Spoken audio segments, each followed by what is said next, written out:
குறைந்த விலை நிறைந்த தரம் தங்கள் தேவைகள் அனைத்தும் ஒரே இடத்தில். ஜெயச்சந்திரன். நெட்ஃபிளிக்ஸ் ஷோவில் தடை செய்யப்பட்ட சிகரெட்டை பயன்படுத்தியதாக நடிகர் ரன்பீர் கபூர் மீது நடவடிக்கை எடுக்குமாறு மும்பை போலீசாருக்கு தேசிய மனித உரிமைகள் ஆணையம் அறிவுறுத்தியது. ஆரியன் கான் இயக்கும் OTT ஷோவில் நடிகர் ரன்பீர் கபூர் பங்கேற்று தடை செய்யப்பட்ட சிகரெட்டை எச்சரிக்கை வாசகம் ஏதுமின்றி பயன்படுத்தியதாக கூறப்படுகிறது. இதனால் ரன்பீர் கபூர் தயாரிப்பு நிறுவனம் மற்றும் OTT தளமான நெட்ஃபிளிக்ஸ் ஆகியவற்றின் மீது நடவடிக்கை எடுக்குமாறு மும்பை காவல் ஆணையருக்கு தேசிய மனித உரிமைகள் ஆணையம் கடிதம் அனுப்பியுள்ளது. சுதேசியை நாம் ஏற்றுக்கொள்ள வேண்டியது காலத்தின் தேவை என்றும் தற்சார்புடையதாக மாறும்போதுதான் இந்தியா வளர்ச்சியடையும் என்றும் பிரதமர் மோடி தெரிவித்துள்ளார்.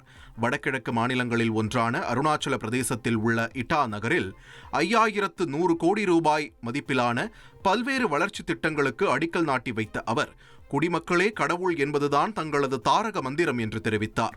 சுதேசி என்ற மந்திரம் மிகவும் முக்கியமானது என்றும் தற்சார்புடையதாக மாறும்போதுதான் இந்தியா வளர்ச்சியடையும் என்றும் தெரிவித்தார். மேலும் காங்கிரஸ் ஆட்சி காலத்தில் அருணாச்சல பிரதேசம் உள்ளிட்ட வடகிழக்கு மாநிலங்கள் புறக்கணிக்கப்பட்டதாகவும் அவர் குற்றம் சாட்டினார். GST சீர்திருத்தங்கள் நடைமுறைக்கு வந்ததை சுட்டிக்காட்டி GST திருவிழா தொடங்கியிருப்பதாகவும் அவர் தெரிவித்துள்ளார்.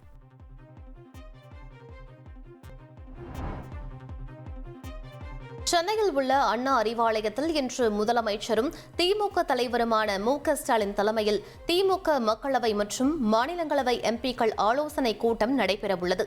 கடைசியாக கடந்த ஜூலை 18ஆம் தேதி நாடாளுமன்ற மழைக்கால கூட்டத்தொடர் தொடங்கும் முன்னர் திமுக MPக்கள் கூட்டம் நடைபெற்றது குறிப்பிடத்தக்கது. குறைந்த விலை நிறைந்த தரம் தங்கள் தேவைகள் அனைத்தும் ஒரே இடத்தில். ஜெயச்சந்திரன்.